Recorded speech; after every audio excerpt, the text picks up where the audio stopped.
Investors are constantly tempted to engage in activities which are hugely challenging.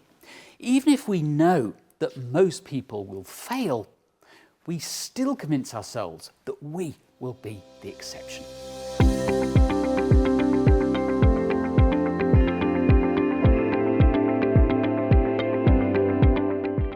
Human beings are prone to overconfidence. It's a trait that helped our ancestors to secure resources, mates, and social standing. But in the complex world we inhabit today, it can land us in serious trouble. Here's Joe Wiggins. It seems to be innate in humans that we think we're better than other people and that we're better than the average.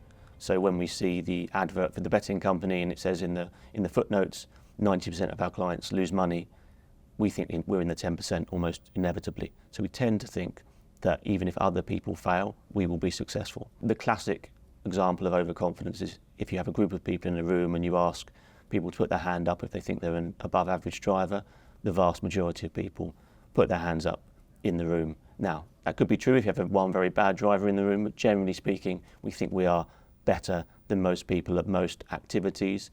And investing probably has a selection bias, certainly professional investors, into people who are naturally more overconfident in their abilities. Nobel laureate Daniel Kahneman called overconfidence the most significant of the behavioural biases. So how does it manifest itself in investing? I think investing, the obvious example is the predilection of people to trade more than they should and also to make frequent predictions about markets, even when we see the track record of people making those types of forecasts is incredibly poor. But it doesn't seem to put people off doing it again and again. Another consequence of overconfidence is excessive risk-taking. For example, making concentrated bets on specific countries, industries, or individual stocks. The more concentrated we are, the more certain we are of the future, which is a sure sign of being overconfident. And being concentrated in our investments creates a whole range of risks that we shouldn't be accepting as investors. A little knowledge can be a dangerous thing. You might read about a particular stock or fund in a Sunday newspaper, for example, and think that somehow gives you an edge over other investors. It almost certainly doesn't.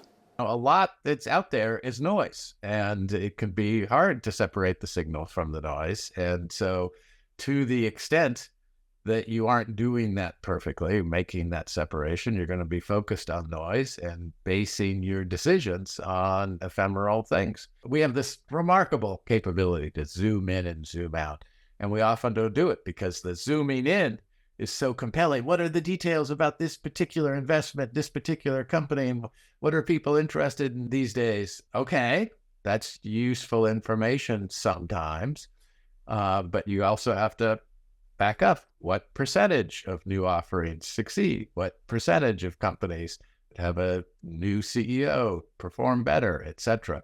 It's taking advantage of that remarkable capacity to zoom in and zoom out that leads to the best decisions. But the details are often seductive, and we focus on those.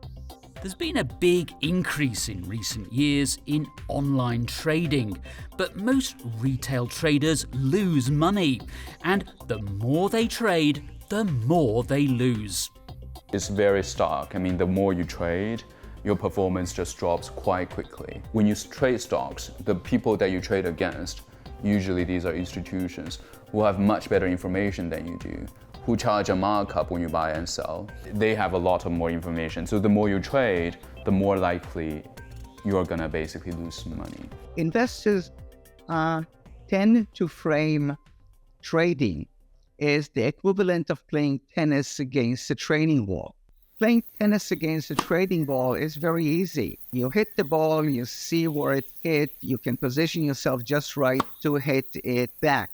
The question that they should ask really is, who is the idiot on the other side of your trade? Because if you are buying, somebody is selling, and if you are selling, somebody is buying. What do you know that the person on the other side of that net does not know? Is it possibly that you're playing tennis against Djokovic? And so whenever I think about trading, which is not often, I say to myself, all right, Mayor, who is the idiot on the other side of the trade? And then I conclude, you're about to be the idiot, and so I refrain from trading. Generally, investors are better off buying funds than individual shares. But they also need to bear in mind that fund managers are prone to overconfidence as well. If we think about investment professionals, we're likely to see that play out in a very distinct number of ways. First of all, they're likely to think that they've got a far better handle on what it is that they're researching, whether that's a company, an economy, or a market. And that's really problematic because if they're taking decisions based on faulty knowledge, then all of their decisions are going to be based on shifting sands and they're unlikely to deliver value over the long term. The second problem that you're likely to see is that overestimation of your knowledge and capabilities is going to mean that on average you're going to take more risk because you think that you understand what's going on when you don't. That might mean more concentrated portfolios or more thematic bets in certain areas.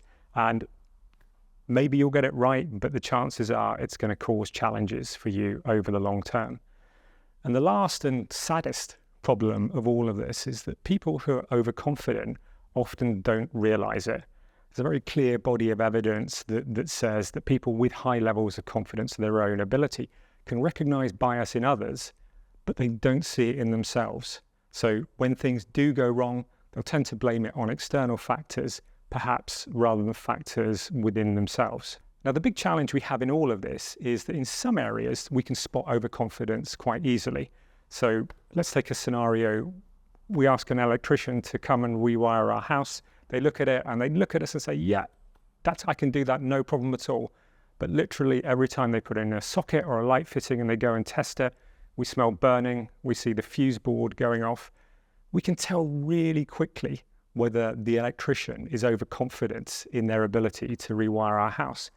The big problem that investors have when they look at professionals is it's just far harder to judge because we can't look at short-term outcomes. The most talented investors in the world will make a number of bad calls. It's just the nature of the game. If we do want to avoid overconfident investors as a private investor, then we should be looking to someone who specifically builds that into their research process, which, to be fair, lots of people do these days. So what else can we do as investors to shield ourselves from overconfidence? Here's Joe again. I think a sensible rule of thumb when you're undertaking any investment activity is just to assume that you're average. So if we assume that we're the average person doing this activity, then what would the outcome likely be? And that should be the baseline that we have for any investment activity. And then if we think the odds are poor of the activity, yet we still do it, we need to have a very strong case as to why we think we are different to other people. Having a financial advisor can also help. But remember, there are plenty of overconfident advisors, and they're just the advisors we're naturally drawn to. So when we're making risky decisions, then we want to be assured that we're doing the right thing. And highly confident, perhaps overconfident advisors are really good at doing that. There's some other things that are likely to be correlated with that high level of confidence. For example, a high level of optimism and positivity. And as humans, we like being around people who are actually like that. And the last and probably the most important thing that overconfident advisors will give us is a high degree of certainty. And as humans, most of us really detest high levels of uncertainty. A good advisor can get rid of all of that for us. The problem is, if we have an overconfident advisor, we're going to really enjoy working with them until things blow up. I would always choose an advisor that's grounded in reality, even if it's slightly less fun working with them. So, to summarize, recognize overconfidence in yourself and others.